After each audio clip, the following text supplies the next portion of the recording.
आज हम लोग प्रोसेस क्वेश्चन का सेकेंड क्लास करेंगे, मगर उससे पहले हम लोग फर्स्ट क्लास में जो हम लोग कुछ सॉल्यूशंस किए थे एंड कुछ उसके बाद हम लोग हम तुम लोग को होमवर्क दिए थे, तो वो होमवर्क सबसे पहले हम कराना चाहते हैं।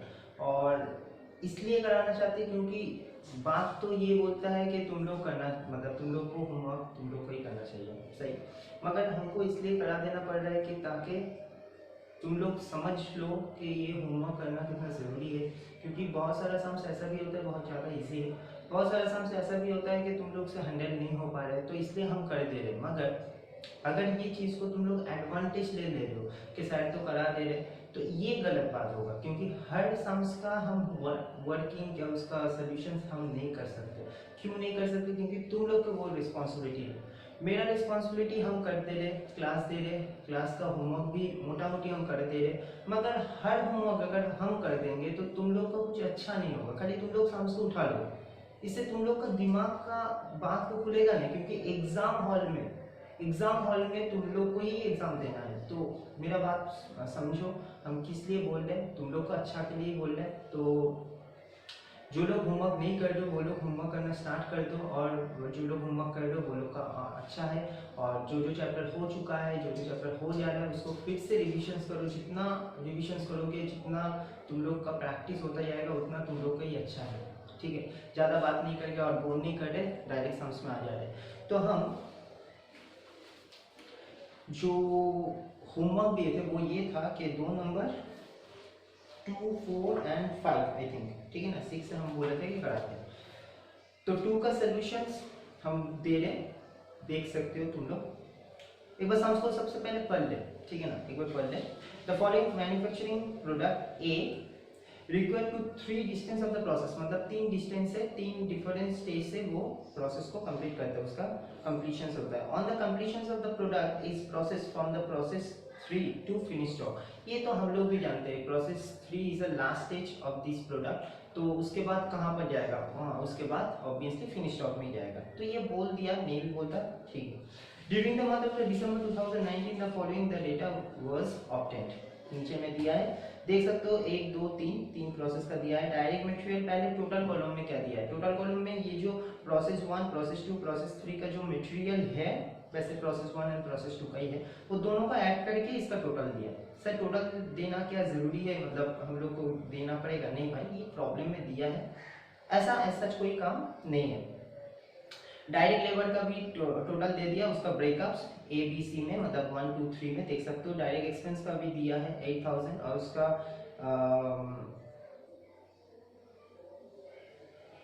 3 में है, और उसका एक में है और 3 में है, ठीक है ना। उसके बाद दिया है कि प्रोडक्शंस ओवरहेड, तो प्रोडक्शंस ओवरहेड का अमाउंट जो दिया है वो दे दिया 79,500, मगर उसमें देखो डैश डैश डैश दिया, उसके अमाउंट नहीं दिया है। तो सर टोटल तो दिया है, अब टोटल को सर क्या इक्वल डिस्ट्रीब्यूट कर देंगे? हो सकता है, मगर उसके बारे में कुछ ना कुछ इंफॉर्मेशन दिया जाएगा। तो नीचे में देखो, productions overhead is the observed by the process A as a percentage on the direct material. Direct material का जो रेशियो होगा, क्या डायरेक्ट मटेरियल का जो परसेंटेज होगा, तो वो परसेंटेज निकालना कैसे होता है?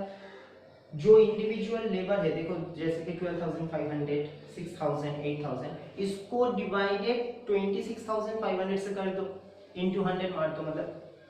ए के लिए 1 के लिए क्या होगा? 12,500 डिवाइडेड 26,500 इंटू 100, तो उससे परसेंटेज आ जाएगा। फॉर एग्जाम्पल कोई स्टूडेंट एचएस में 500 मार्क्स होता है, एचएस का 500 मार्क्स में 300 गॉट किया, उसको मिला, तो उसका परसेंटेज कैसे कर लो? उसका परसेंटेज कैसे निकालोगे? 300 जो उसका ऑब्टेन परसेंट अमाउंट है, नंबर है, 300 डिवाइडेड टोटल यानी कि 500 मल्टीप्लाई ऑफ 100, तो 60% आ जाएगा। वैसे ही डायरेक्ट वेजेस का भी अगर तुम लोग परसेंटेज निकालना चाहते हो, तो 12,500 डिवाइडेड 26,500 इंटू 100, तो ये हो जाएगा ए के लिए, 1 के लिए। 2 के लिए भी वैसे ही होगा, 6,000 डिवाइडेड 26,500 इंटू 100, और सी के लिए भी वैसे ही हो जाएगा, 8,000 डिवाइडेड 26,500 इंटू 100। सो इससे आ जाएगा, मगर इसको हम लोग और भी इसी तरीका से कर सकते हैं, वो हम लोग देख लेंगे जब हम सोल्यूशन देंगे। Production during the period was 1000 kg। 1000 kg production होता है, मतलब ये इनपुट है, 1 से चालू होगा, फिनिश स्टॉक जब जाएगा। There was no stock of the raw material और वर्क इन प्रोग्रेस बिगनिंग और at the end of the month, यानी कि इससे पहले उसके पास कोई ना ओपनिंग स्टॉक रॉ मटेरियल का था ना WIP का था। ऑब्वियसली फिनिश स्टॉक का तो सवाल ही नहीं उठता, क्योंकि फिनिश स्टॉक तो बाद में होता है। तो नहीं था कोई बात नहीं है। Show the process account and finish stock account. So finish stock account हम इसमें नहीं किए, प्रोसेस अकाउंट दिखा दे रहे। उसके बाद हम लोग जब आज का जो क्वेश्चंस करेंगे उसमें से एक अकाउंट में एक सम्स में हम फिनिश स्टॉक भी दिखा देंगे। तो तुम लोग सॉल्यूशंस को देख पा रहे हो शायद। सबसे पहले 1 को देखो, तो सबसे पहले क्या लिखना पड़ेगा, to direct material 15,000, to direct material 15,000 बोल के 1000 यूनिट के कॉलम में और अमाउंट में 15,000, तो रेट कितना हो जाएगा 15, डिवाइडेड कर दोगे 15। फिर direct material, direct labour 12,500 direct बिठा दो, डायरेक्ट एक्सपेंस डायरेक्ट बिठा दो 3,000। और प्रोडक्शन ओवरहेड में क्या करना है, तो प्रोडक्शन ओवरहेड का नीचे में देखो, देख पा रहे हो शायद कि हमने कैसे कैलकुलेशंस किया। कोई परसेंटेज नहीं निकाला, मगर प्रोपोर्शनेट करके अमाउंट निकाल दिया। कैसे किए देखो, 12,500 अच्छा सबसे पहले हमने ऐसे किया 79,500 डिवाइडेड 26,500 मल्टीप्लाई ऑफ 12,500।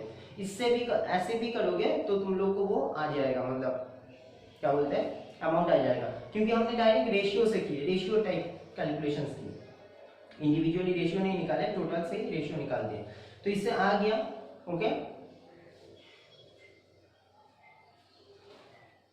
उसके बाद नॉर्मल लॉस तो था नहीं, तो नॉर्मल लॉस का कोई तो सवाल ही नहीं होता, तो बाई डायरेक्ट हम लोग प्रोसेस 2 में ट्रांसफर कर सकते। तो बाई प्रोसेस 2 बोल के कितना यूनिट जाएगा, कुछ बोला था क्या, नहीं सर, तो 1000 ही जाएगा, 1000 स्टार्ट हुआ था, 1000 ही ट्रांसफर होगा, तो 1000 कर दिया। नीचे में देख लो CPU निकाले, CPU कैसे निकालते हैं, total cost minus normal loss value divided total unit minus normal loss unit. So total cost कैसे निकालेंगे, 15,000 प्लस 12,500 प्लस 3,000 प्लस 37,500 जो आया है हम लोग का प्रोडक्शन ओवरहेड, आई थिंक 37,500 देख लेना, हम देख नहीं पा रहे। तो टोटल करोगे तो आ जाएगा तो 68,000 माइनस नॉर्मल लॉस था क्या, नहीं था सर, तो 0 डिवाइडेड टोटल यूनिट कितना है 1000, नॉर्मल लॉस यूनिट था क्या, नहीं सर 0, तो 68 डिवाइडेड 1000 68 रुपीस पर यूनिट आ गया। अब जहाँ पर बाई प्रोसेस 2 बोल के लिखे थे वहाँ पर 1000 यूनिट्स में बिठा दो और रेट में 68 बिठा दो, तो अमाउंट आ जाएगा 68। अब देखो बोथ साइड टैली हो गया, यानी कि no abnormal loss, no abnormal gain और नॉर्मल लॉस तो था ही नहीं। अब प्रोसेस 1 कंप्लीट है, तो प्रोसेस 2 में आ जाओ। क्या सबसे पहले लिखेंगे, प्रोसेस 2 में लिखेंगे 2 प्रोसेस A, कितना 1000 पहले यूनिट्स में, फिर 68 रेट में, फिर 68,000 अमाउंट में, हो गया sir. Material as it is देख लो 11,000 है, लेबर 6,000 है, डायरेक्ट एक्सपेंस नहीं था, प्रोडक्शन ओवरहेड फिर से वही काम होगा। कैसे होगा, उस घर में लेबर कितना है देखो 6,000, तो पहले क्या करना पड़ेगा 79,500 डिवाइडेड 26,500 मल्टीप्लाई ऑफ 6,000, तो उससे आ जाएगा 18,000, ठीक है ना, 18,000 आ गया होगा, देख पा लो, तो 18,000 प्रोडक्शन ओवरहेड बिठा दो। और फिर नॉर्मल लॉस नहीं था, कोई परसेंटेज भी नहीं था, तो हम लोग को कोई एजम्पशन भी नहीं लेना होगा कि नॉर्मल लॉस इतना परसेंटेज है, कोई बात नहीं है। तो फिर बाई प्रोसेस 3 कितने यूनिट जाएगा, कुछ बोला नहीं है सर, तो 1000 ही जाएगा ना, 1000 को डाल दो वहां पर यूनिट्स में। अब फिर से CPU में आओ, रेट निकालो, तो CPU का कैसे निकालोगे, 68,000 प्लस 11,000 प्लस 6,000 प्लस 18,000, तो ये सब करोगे तो 1,03,000 कुछ आ जाएगा। अब 1,03,000 को माइनस नॉर्मल लॉस वैल्यू तो था ही नहीं, तो normal loss value 0 divided 1000 unit था total unit minus normal loss unit तो था ही नहीं, तो 0। नाउ 1,03,000 डिवाइडेड 1000 आल्सो और 103 पर यूनिट, तो वो उसमें सेकेंड स्टेप मतलब प्रोसेस 3 बोल के जो लिखे बाई 1000 रेट में लिख लो 103 सॉरी और मल्टीप्लाई करके 1,03,000। तो ये भी मैच हो गया both side, no abnormal loss and no abnormal gain. तीन नंबर प्रोसेस में आ जाओ तो 2 पहले क्या लिखेंगे 2 प्रोसेस 2, फिर 2 प्रोसेस 2 बोल के लिखने के बाद यूनिट में लिखेंगे 1000, रेट में लिखेंगे 103 और अमाउंट में लिखेंगे 1,03,000 1,03,000। फिर मटेरियल देखो इसमें था नहीं, labour 8000, expense 5000 and production overhead का फिर से वही काम 79,500 डिवाइडेड वेजेस का टोटल 26,500 इनटू 8000 जो लेबर का इंडिविजुअली अमाउंट है, तो उससे आ जाएगा तुम्हारा 24,000। ऐड कर दो सबको, टोटल कॉस्ट आ जाएगा यानी कि 1,03,000 प्लस 8,000 प्लस 5,000 प्लस 24,000।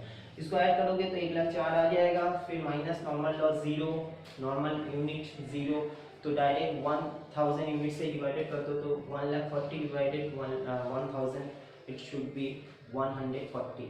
ये हो गया सीपीयू कॉस्ट पर यूनिट, वो फिर से वहाँ पर बिठा दो, मल्टीप्लाई कर दो 1,40,000 और इससे हम लोग का सम्स कंप्लीट है। तो यही सवाल था, आई होप कि तुम लोग समझ गए होगे, ठीक है ना।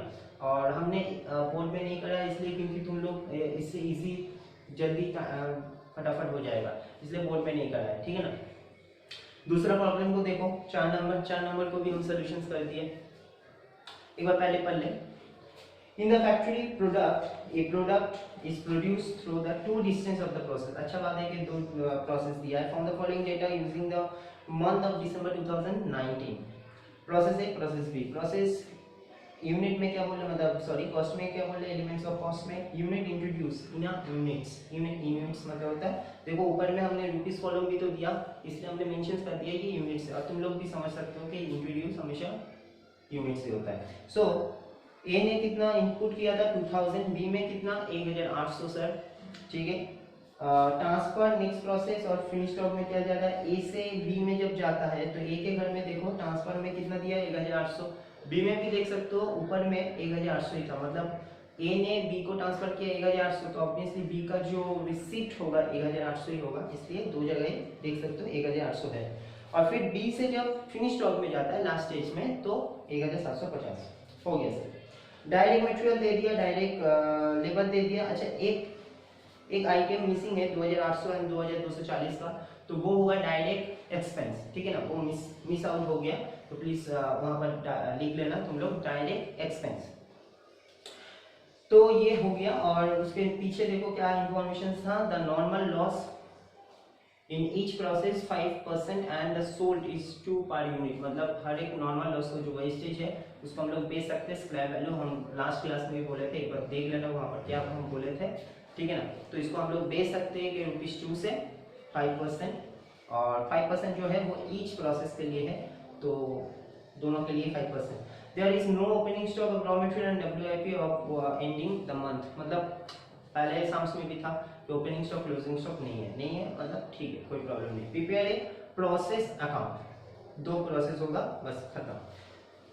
सॉल्यूशंस को देख लो, सबसे पहले क्या लिखे, डायरेक्ट मटेरियल 3 था, कितना था यूनिट्स 2000 यूनिट्स है, और अमाउंट में 11,000, तो 11,000 को 2000 से डिवाइडेड कर दो तो आ जाएगा 5.5 रेट। सर ये रेट निकालना क्या जरूरी है, वैसे देखो रेट निकालना जरूरी नहीं है, मगर कोई सवाल में ना वैल्यू नहीं देगा तुमको, डायरेक्ट रेट दे देगा, तो मल्टीप्लाई एंड डिवीजन ये दोनों प्रोसेस हम लोग को सीख लेना चाहिए, ठीक है ना, सच कोई बड़ी बात नहीं है, सीख लेना। ओके सर, फिर डायरेक्ट लेबर, डायरेक्ट मटेरियल हो गया, हाँ डायरेक्ट लेबर 7,300 देख पा रहे हो। डायरेक्ट एक्सपेंस जो मिस हो गया था 2,800 उसका नाम, तो वो डायरेक्ट एक्सपेंस है 2,800, बस इतना ही खर्चा था, और प्रोडक्शन ओवरहेड तो था नहीं। तो बाई साइड में आ जाओ, क्योंकि इसमें नॉर्मल लॉस है, बाई साइड में क्या लिखे, by normal loss NL account, मतलब नॉर्मल लॉस अकाउंट, पैकेट में 2000 यूनिट्स के ऊपर हमेशा परसेंटेज होता है, कभी भी अमाउंट के ऊपर परसेंटेज मत करना। 2000 इंटू 5% दैट इज 100 को हम लोग 2 रुपए में बेच सकते हैं, हर एक यूनिट को 2 रुपए में बेच सकते हैं, तो दैट्स व्हाई 2 रुपए हो गया मेरा 200, ठीक है ना, 100 इंटू 2 दैट इज 200। अब ए से बी के पास कितना जा रहा है, ए से बी के पास जा रहा है 1,800, तो by process B by process B 1800 देख पा रहे हो, जैसे कि ट्रांसफर लिखना जरूरी है। अब यहाँ पर आके पॉज करो सम्स को और फिर सीपीयू में आ जाओ, ठीक है ना, स्टेप बाय स्टेप। तो सीपीयू का formula TC minus NLV divided total unit minus normal loss unit NLU equals to total cost अगर ऐड करोगे तो आएगा कितना 11,000 प्लस 7,300 प्लस 2,800 तो 21,100 कुछ आएगा, माइनस 200 प्लेस करोगे डिवाइडेड 2,000 यूनिट्स में से 100 यूनिट्स को माइनस करोगे तो 1900 फिर डिवाइडेड कर दो तो 11 पर यूनिट आ जाएगा। कैलकुलेशंस देख लेना तुम लोग, कैलकुलेटर चला लेना। उसके बाद वो 11 रुपीज जो सीपीयू आया है उसमें देखो हम लोग बिठाए कहाँ पर, जहाँ पर लिखे थे बाई प्रोसेस बी, तो बाई प्रोसेस बी में आ जाओ 11 रुपीज 1800 रेट के घर में 11 मल्टीप्लाई कर दो तो आ जाएगा वैल्यू।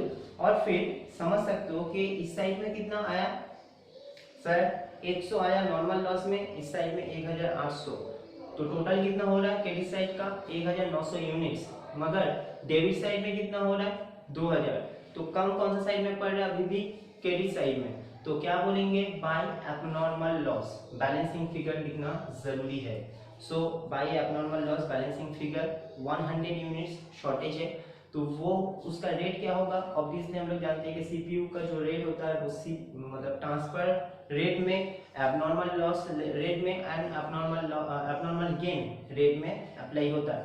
तो 11 से मल्टीप्लाई कर दो 1100 आ जाएगा, ऐड बैड कर दो बैलेंस शीट कर लो तो आ जाएगा 1800। उसके बाद हम लोग प्रोसेस बी में अगर आते हैं तो प्रोसेस बी का पहले क्या लिखना पड़ेगा, टू प्रोसेस ए बोल के जो यूनिट्स ट्रांसफर हुआ था 1800 11 मल्टीप्लाई करके 19,000 समथिंग कुछ होगा, देख लेना, ठीक है ना। और उसके बाद material 1000, direct labour 4500 and direct expense 2240,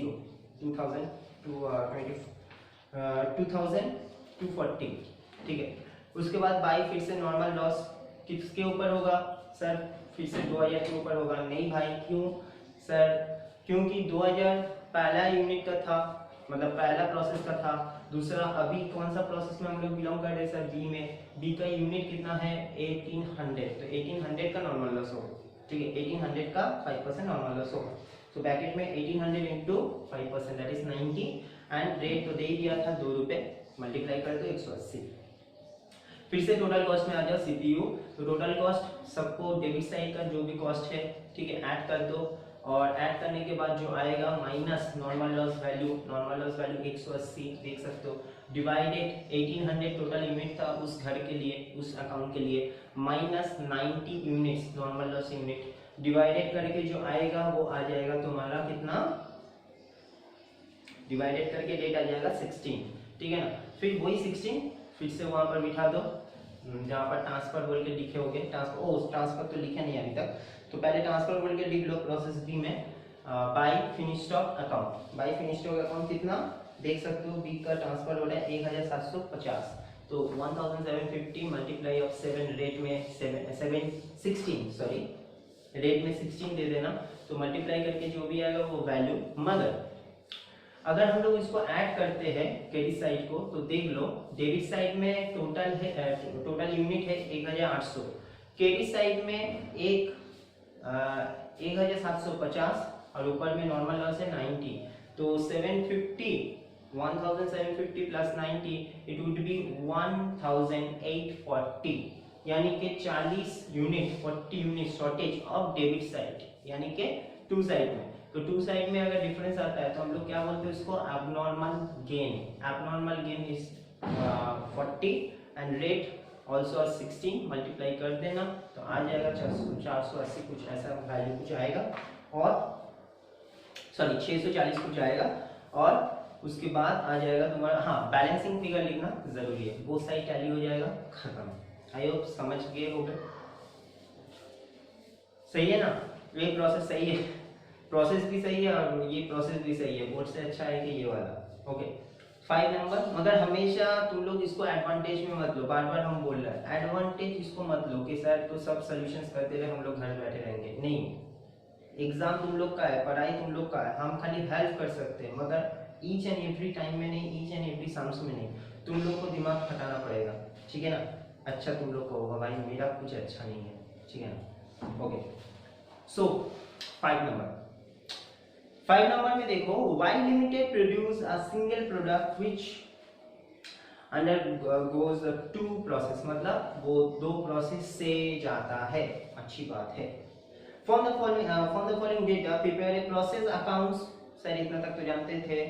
normal loss account नया बात है, एबनॉर्मल लॉस अकाउंट और भी नया बात है, एबनॉर्मल गेन अकाउंट और भी नया बात है, मतलब 3 अकाउंट एक्स्ट्रा हम लोग को खोलने के लिए बोला है। हम पहले दिन भी बोले थे कि मोस्टली हम लोग को अगर ठीक ठाक सम्स होता है तो हम लोग को 6 से 7 अकाउंट बनाना पड़ता ही है मोस्टली, ठीक है ना, अगर लंबा चौड़ा सम्स है। तो इसमें 2 प्रोसेस अकाउंट और फिर 3 जो एक्स्ट्रा हम लोग को बोला है वो सब करना पड़ेगा, यानी कि टोटल 5 अकाउंट होगा।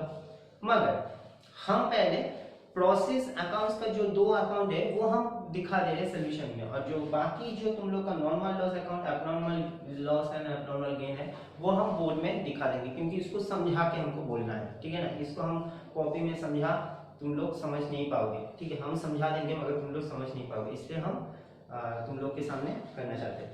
ओके, पहले हम लोग प्रोसेस 1 एंड 2 को कर लें। Raw material issued 3000 units, 15000 additional material, direct wages, direct production overhead, सब कुछ दे दिया। नॉर्मल लॉस का परसेंटेज भी दिया, मगर दोनों घर में अलग अलग परसेंटेज है, पहले का 10%, दूसरे का 5%। स्क्रैप जो सोल्ड होता है नॉर्मल लॉस का वो है 2 रुपए, 5 रुपए देख सकते हो। आउटपुट यूनिट्स मतलब ए से बी के घर में जाता है कितना, 2800, यानी कि ए में लगाए थे 3000, जा रहा है ए से 2800, और बी में आ रहा है 2800 ए के घर से, मगर बी से जब ट्रांसफर हो रहा है फिनिश स्टॉक में तब 2600। बस इतना ही हम लोग को करना है, फटाफट आ जाओ सोल्यूशन में। टू मटेरियल बोल के सबसे पहले यूनिट्स में 3000 एंड वैल्यू में 15000।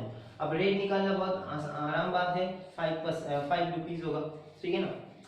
एडिशनल मटेरियल भी दिया है, यानी कि नॉर्मल मटेरियल भी है वो जो मेन है, और फिर एडिशनल मटेरियल जिसको हम लोग क्या बोलते हैं, इनडायरेक्ट मटेरियल भी बोल सकते हैं, तो वो दिया है ना। 1000 उसको वैल्यू में डाल दो, फिर वेजेस 14000, प्रोडक्शन ओवरहेड 3000, इतना तक तो हम लोग कर लिए। By normal loss, by normal loss 10% किसके ऊपर होगा, वही सर यूनिट के ऊपर, 3000 के ऊपर। तो ब्रैकेट में बाय नॉर्मल लॉस बोल के, अच्छा नॉर्मल लॉस अकाउंट देना, अकाउंट मेंशन करना, ठीक है ना, लेजर में सब जगह अकाउंट्स मेंशन करना। ब्रैकेट में 3000 इंटू 10%, 300 आ गया। रेट कितना है 2 रुपए, तो वैल्यू कितना आ गया 600, 600 आ गया। थोड़ा सा छोड़ के हम बोले थे, थोड़ा सा छोड़ के लिखने के लिए, by process B, by process B कितना 2800। अब वहां पर ठहर जाओ और डैश के नीचे में लिख लेना पहले ट्रांसफर, फिर उसको पॉज कर दो और फिर नीचे सीपीयू में आ जाओ।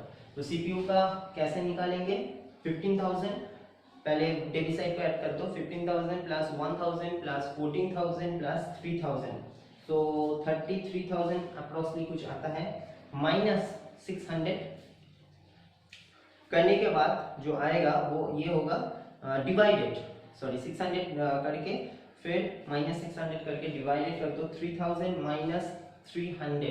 फॉर्मूला बहुत बार 2 सम्स में हम बोल दिए, TC minus NL V normal loss value divided total unit minus normal loss units, okay ना। सो ये कर लोगा, और करने के बाद तुम लोग का वैल्यू रेट आ जाएगा 12, तो ₹12। अब यहाँ पर हम लोग 2800 बाई ट्रांसफर बी बोल के लिखे थे, उसमें आ जाओ और 12 लिख लो, मल्टीप्लाई कर देना, वैल्यू जो आएगा उससे डिफरेंस करके देखो, पहले घर से क्रेडिट साइड में ज्यादा आ रहा है सर, कैसे 2800 आया था ट्रांसफर, और नॉर्मल लॉस कितना आ रहा, नॉर्मल लॉस आया सर 300, तो 2800 प्लस 300 कितना होता है 3100, तो टोटल क्रेडिट साइड में ज्यादा है और वैल्यू में भी टोटल ज्यादा ही होगा। सो 3100 पहले क्रेडिट साइड को टोटल करो, फिर डेबिट साइड में 3100 भी लिखो, अमाउंट को भी टोटल कर लेना और क्रेडिट साइड का टोटल को डेबिट साइड में लिख लेना। फिर डेबिट साइड में कितना हम लोग का यूनिट्स था 3000, तो 100 हम लोग का शॉर्टेज हो रहा है ना, तो डेबिट साइड में शॉर्टेज का मतलब abnormal gain. So to abnormal gain balancing figure लिख लिए होगे 100 यूनिट्स, डिफरेंस करके देख लेना 100। रेट कितना होगा सर 12, जो सीपीयू निकाले, मल्टीप्लाई कर दो 1200, इतना तक तो क्लियर है। उसके बाद बी प्रोसेस में आ जाओ, तो बी प्रोसेस में सबसे पहले क्या करना पड़ेगा, टू प्रोसेस ए बोल के 2800 रेट में 12 एंड मल्टीप्लाई करके देख लेना, ठीक है। उसके बाद हम लोग को क्या है, एडिशनल मटेरियल से स्टार्ट होगा क्योंकि नॉर्मल मटेरियल था नहीं, तो additional material 780, wages 20,000 and production overhead 7,500। सब हम जैसे जैसे खर्चा है वो सब डेबिट साइड में लिखते हैं। बाई साइड में क्या आ जाएगा, बाई नॉर्मल लॉस 2800 का 5%, क्योंकि 5% था बी के केस में, देख सकते हो, तो 140 140। रेट कितना है सर 5, तो 140 इंटू 5 दैट वुड बी 700, तो 700 आ जाएगा। उसके बाद थोड़ा सा छोड़ के लिखो बाई फिनिश स्टॉक। सर क्यों, क्योंकि भाई बी के बाद और कोई तो मेरे पास प्रोसेस नहीं है, तो ये फिनिश स्टॉक ही हो जाएगा। बाई फिनिश स्टॉक 2600, फिर डैश देके ट्रांसफर बोल के लिख लेना, फिर आके पॉज कर दो और वर्किंग में आ जाओ। वर्किंग में फिर से टोटल कॉस्ट निकाल दो, डेबिट साइड का टोटल करके टोटल करके लिख के माइनस 700 जो नॉर्मल लॉस है, डिवाइडेड टोटल यूनिट 2800 माइनस 140, क्योंकि 2800 उसका इनपुट था बी का, तो 2800 माइनस 140 डिवाइडेड करके जो आएगा तुम लोग का आएगा 23.17, मगर हमने 23 तक ही रखे। सर अप्रॉक्स क्यों नहीं लेंगे, ले सकते हो, हमने नहीं लिए, तुम लोग का मर्जी है। अगर अप्रॉक्स लेते हो तो अमाउंट में कुछ फ्रैक्शंस आएगा, उससे कोई बड़ी बात नहीं है, लेना नहीं लेना तुम लोग के ऊपर। सर कब लेंगे और कब नहीं लेंगे, जब पहले से ही तुम लोग का अप्रॉक्स आना स्टार्ट हो जाएगा। देखो पहले घर में क्या अप्रॉक्स आया था, नहीं, तो कोई बात नहीं है, ठीक है ना, लेना नहीं लेना तुम लोग के ऊपर। ओके आ जाओ, अब तुम लोग देखो शॉर्टेज कौन सा साइड में हो रहा है, डेबिट साइड में 2800 वैल्यू कर देना, हाँ 23 रुपए से 2600 को मल्टीप्लाई कर देना, वैल्यू आ जाएगा फिनिश स्टॉक का वैल्यू। अब तुम लोग को करना है कि 2800 जो इनपुट किए थे और इस साइड में कितना आ रहा है 2600 प्लस 140, तो 2600 और 140 कितना होता है 2740, यानी कि 2740, तो 2740 आ रहा है और इस साइड में आ रहा है कितना 200, तो ऑफ कोर्स बात है कि 60 यूनिट हम लोग का कैरी साइड में कम है, तो 60 यूनिट को हम लोग क्या बोलेंगे, कैरी साइड को कम को हम लोग बोलते हैं abnormal loss. So by abnormal loss, इसलिए हम हमेशा बोलते हैं कि छोड़ के लिखने के लिए, क्योंकि ट्रांसफर के बाद कुछ मत लिखना, उसका गैप में लिखना बीच में। So by abnormal loss balancing figure, ठीक है ना। उसके बाद क्या होगा, उसके बाद होगा 60 यूनिट माइनस करके देख लेना, 60 यूनिट की शॉर्टेज होगा और रेट में कितना जाएगा भाई 23 रुपये जो निकाले हम लोग, मल्टीप्लाई करके आ जाएगा 1380, ठीक है ना। आई होप कि तुम लोग समझ गए होगे ये दो अकाउंट। ये दो अकाउंट भी वैसे ही दो सम्स के जैसे ही था, ऐसा कोई बड़ी बात नहीं था। अब हम लोग मेन 3 अकाउंट को बनाएंगे और ये 3 अकाउंट बहुत दरकार है, क्योंकि इन फ्यूचर में हम लोग का जो क्वेश्चन आता है, ठीक है ना, हम लोग का पास्ट क्वेश्चन में भी बहुत बार आया है और फ्यूचर में भी ये 3 अकाउंट बहुत ज्यादा देता भी है, ठीक है। कोई के सामने में तो खाली abnormal loss and abnormal gain ही बोल देता है, प्रोसेस मत करो, तो सर कैसे करेंगे विदाउट प्रोसेस से, प्रोसेस अकाउंट्स को साइड में वर्किंग में कर लो और मेन अकाउंट जो होगा abnormal gain abnormal loss and normal loss, ये हो सकता है, मतलब कोई सम्स में हम देखे, दैट्स व्हाई तुम लोग को बोल दे रहे, अवेयरनेस कर दे रहे। आ जाओ सम्स में स्टार्ट करते हैं, ठीक है ना। तो एक मिनट कैलकुलेटर ले लो।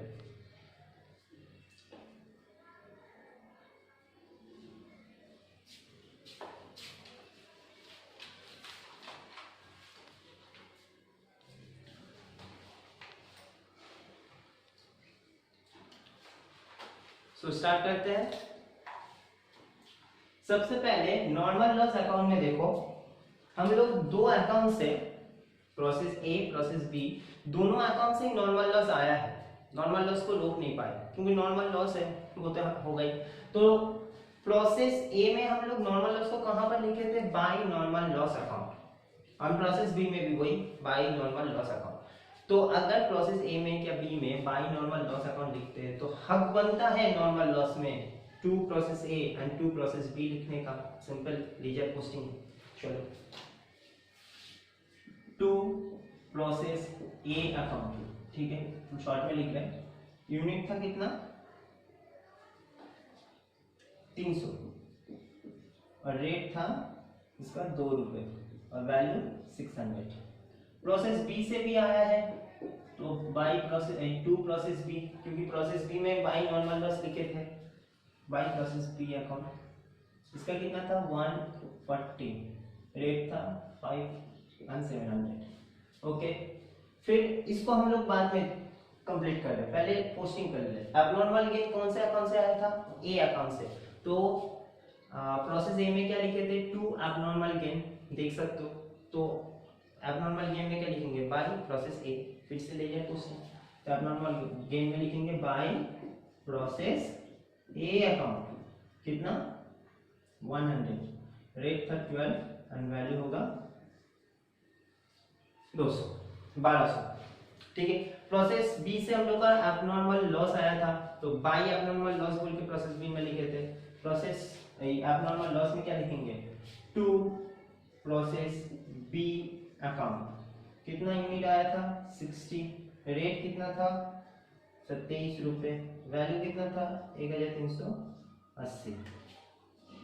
ठीक है, ये पहले जो काम किए इसमें तुम लोग मतलब कोई मेहनत बात नहीं है, 11 का कॉन्सेप्ट था, खाली लेजर पोस्टिंग के। अब जो स्टेप है वो ध्यान से देखना और समझना। पहला, जो नॉर्मल लॉस है और जो एबनॉर्मल गेन है, ये दोनों का सेटअप होता है। सब क्या बात कर रहे हैं, एबनॉर्मल लॉस के साथ नॉर्मल लॉस का, एबनॉर्मल गेन के साथ नॉर्मल लॉस का। हाँ भाई, पहले सुनो, एबनॉर्मल लॉस के साथ एबनॉर्मल गेन का एडजस्टमेंट नहीं होता है। सर दोनों ही तो एबनॉर्मल है, दोनों क्यों नहीं हो सकता। छोटा सा एक एग्जांपल दे रहे, शायद तुम लोग समझ पाओ। 11 में हम लोग जब कैश बुक सीख रहे थे, 11 में जब हम लोग कैश बुक सीखते हैं, तो उसमें ट्रिपल कॉलम में discount allowed and discount received column होता है। Cash bank discount allowed debit side में, क्रेडिट साइड में होता है cash bank discount received. Okay, शायद तुम लोग को याद होगा। मगर ये क्या याद है कि कैश डेबिट से कैश क्रेडिट को लेस करके बाई बैलेंस सीडी आता था। हाँ सर याद है। क्या ये याद है कि बैंक का डेबिट साइड से बैंक का क्रेडिट साइड को माइनस करके बैलेंस सीडी आता था। हो सकता था कभी कभार बैंक को क्रेडिट बैलेंस भी हो जाता था, मगर मोस्टली डेबिट ऑफ बैंक से क्रेडिट ऑफ बैंक को माइनस करके बैलेंस आता था। हाँ सर ये भी याद है। तीसरा बात, डिस्काउंट अलाउड से क्या डिस्काउंट रिसीव माइनस होता था?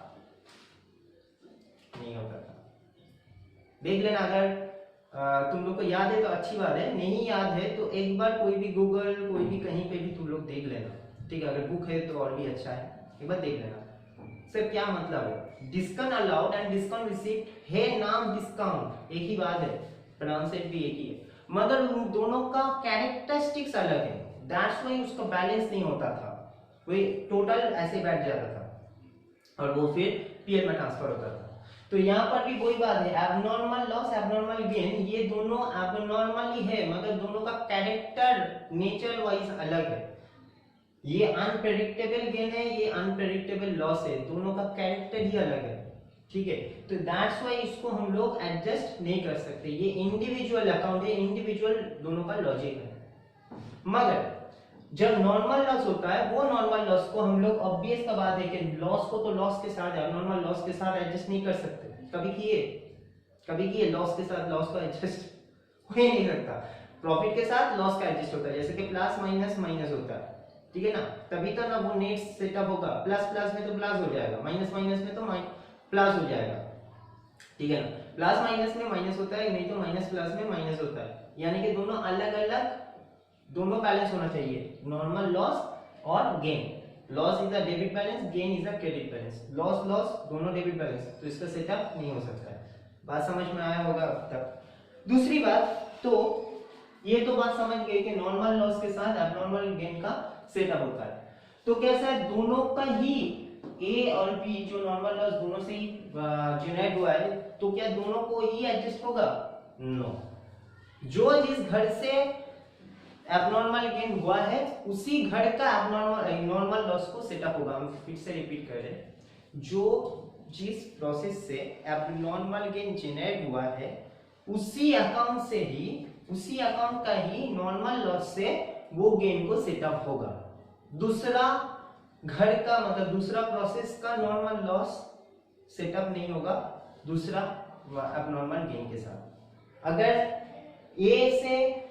ए से जो गेन आया वो ए का ही गेन को लॉस को सेटअप करेगा, ए का गेन उसका ही लॉस को सेटअप करेगा। अगर बी से भी अगर गेन होता, फॉर एग्जांपल बी से बी अगर गेन होता तो बी का भी एबनॉर्मल गेन के साथ बी का एबनॉर्मल लॉस सेटअप होता, मगर बी का क्या हो गया, एबनॉर्मल लॉस हो गया।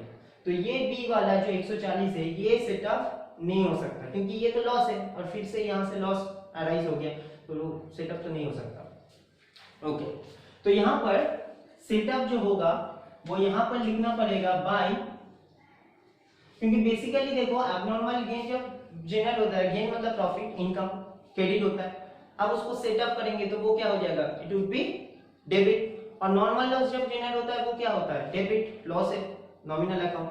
अब उसको सेटअप करेंगे तो वो नलिफाई हो जाएगा यानी कि वो क्रेडिट हो जाएगा।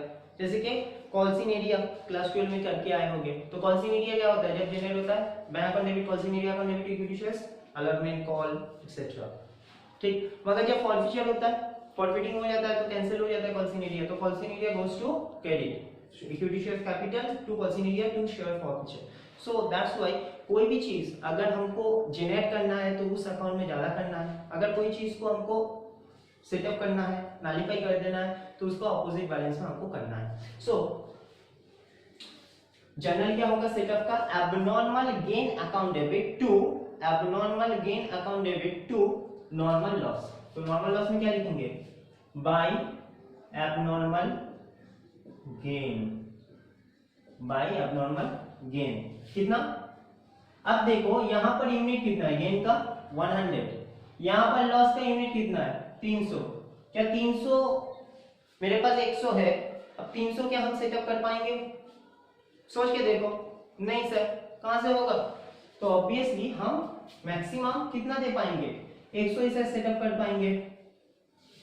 अब दूसरी बात, रेट क्या होगा, हमेशा याद रखना कि जो एडजस्टमेंट होगा वो रेट होगा इस नॉर्मल लॉस का, एबनॉर्मल गेन का रेट नहीं होगा, नहीं तो ये तो पूरा 1200 हो जाएगा, तब तो इसके पास और कुछ गेन का कुछ बचेगा ही नहीं, ठीक है ना। तो 2 रुपए, यानी कि यही रेट यहाँ पर बैठा, यही रेट यहाँ पर बैठता है, ठीक है, हमेशा, all time, not only this case. तो ये कितना हो जाएगा 200। अब सर इसका क्या होगा, इसका तो कुछ नहीं होगा, और यहाँ पर भी देखो 300 का 100 सेटअप हुआ, इसका अभी भी 200 बाकी है और इसका 140 बाकी है, तो बाकी सब कुछ हम लोग by bank account scrap sold, क्योंकि स्क्रैप तो सोल्ड ही करना था मगर फिर भी एक गेन आ गया था इसलिए हम सेटअप कर दिए, बचा कुचा तो सेटअप ही होगा। तो कितना होगा, इसको ऐड कर दो 440, तो 340 कहां से आया, इसका 200, इसका 140, इसका 200 से बच गया था बैलेंस और इसका तो 140 कुछ किया ही नहीं, रेट में कुछ नहीं बैठाना। और यहाँ पर कितना आया था 600, 700, 1300, इस में ज्यादा आ रहा है, यहाँ पर भी 1300, ये हो जाएगा 1100, ठीक है ना। ओके, अब नॉर्मल लॉस में अगर हम लोग लिखते हैं बाय एबनॉर्मल गेन, तो एबनॉर्मल गेन में हक बनता है टू नॉर्मल लॉस लिखने का, कितना, वही 100, 2 एंड 200। अब तुम लोग देखो जब गेन होता है तब उसका कुछ पोर्शन तो पीएल में जाता ही है, जाता है ना, जब लॉस होता है एबनॉर्मल लॉस तब भी तो पीएल में कुछ जाता है। अब तुम लोग देखो अगर यहाँ पर 12 रुपए में पूरा सेटअप हो जाता तो ये यहाँ पर 12 रुपए होता, यहाँ पर 1200 होता, यानी कि पीएल में कुछ जाता ही नहीं, ऐसा नहीं हो सकता। कुछ गेन हुआ है तो वो पीएल में इफेक्ट करेगा ही करेगा, तो इसलिए हमेशा जो नॉर्मल लॉस का रेट है वही रेट से मल्टीप्लाई होगा, मगर यूनिट जो होगा वो एबनॉर्मल गेन का यूनिट होगा, यूनिट होगा एबनॉर्मल गेन का, रेट होगा एबनॉर्मल लॉस का, बात क्लियर। अब बचा कुचा जो यहाँ पर इस साइड में 1200 आ रहा है, ज्यादा इस साइड में है, ये तो मैच हो जाता है। अब जो यहाँ पर 1200 से 200 को माइनस कर दो तो 1000 रुपए जो आ रहा है इसको हम लोग बोलेंगे पीएल, मगर इसको हम लोग एक्चुअली बोलेंगे कॉस्टिंग पीएल, क्योंकि हम लोग सब्जेक्ट कर रहे हैं कॉस्टिंग का, तो कॉस्टिंग पीएल प्रॉफिट, ये मेरा कॉस्टिंग पीएल में जाएगा, ठीक है। हो गया। एबनॉर्मल लॉस, भाई एबनॉर्मल लॉस को तो कोई एडजस्ट नहीं करता है, एबनॉर्मल गेन तो करेगा नहीं, हम बोले थे, ठीक है ना। तो ये कहां पर जाएगा, पूरा पूरी बात कहां पर जाएगा, ओके, ये कहां पर जाएगा, सबसे पहले इसको सेल होगा, क्योंकि कोई भी लॉस हो रहा है यानी कि उसका स्क्रैप हो रहा है, वेस्टेज हो रहा है, तो उसको सबसे पहले सेल करेंगे। सर सेल कैसे करेंगे, भाई बोल दिया था ना कि कभी भी कोई भी स्क्रैप सेल हो, कोई भी स्क्रैप सेल, तुमको बोल दिया कि नॉर्मल लॉस एबनॉर्मल लॉस, नहीं नॉर्मल लॉस हो क्या एबनॉर्मल लॉस हो, दोनों ही मेरे लिए स्क्रैप है, वेस्टेज है, तो दोनों को ही यही रेट था। बी का रेट कितना था, ये तो बी से जनरेट हुआ, बी का रेट कितना था 5 रुपए, बी का रेट था 5 रुपए, तो यहां पर by bank account scrap sold, scrap sold, बोल के कितने यूनिट सर 60, सेटअप नहीं हो रहा है किसी के साथ, 60 को बेचेंगे तो बी का घर का स्क्रैप देख लो 5 रुपए था, तो 5 रुपए हो गया, यानी कि ये 300। अब बचा कुछ जो होगा वो कॉस्टिंग पीएल, क्योंकि ये भी हम लोग जानते हैं कि कोई भी अबनॉर्मल लॉस होता है तो वो भी पीएल में इफेक्ट करता है, तो ये लॉस हो गया 1380,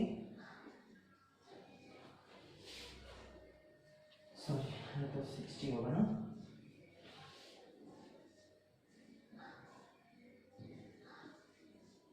इसमें बोलो कितना हो रहा है, 300 माइनस कर दो तो 1080 हो गया ना, यही आंसर था। आई होप समझ गए होगे, ठीक है। आज का क्लास इतना ही तक हम रख रहे हैं, क्योंकि ये समझने के लिए तुम लोग को थोड़ा सा टाइम लगेगा, हम जो तुम लोग को नहीं कराना चाहते, एक बार देख लो, कोई भी क्वेरी हो हमसे पूछ लो, उसके बाद हम लोग आगे बढ़ेंगे, ठीक है। नेक्स्ट दिन हम लोग जब आगे बढ़ेंगे 2-3 सम्स कर लेंगे, बड़ी बात नहीं है, मगर पहले चीज को समझ लो, ठीक है, टाइम है, चीज को समझ लो, ओके। सो आज इतना ही तक हम बोल रहे हैं, बाय तब तक के लिए, और नेक्स्ट क्लास से हम लोग नया सम स्टार्ट कर देंगे, जो 6 नंबर से 7 नंबर से कुछ डिफरेंट सम्स है, ठीक है ना। उसके बाद आहिस्ता आहिस्ता ये चैप्टर कंप्लीट हो जाएगा। बाय तब तक के लिए, and thank you so much.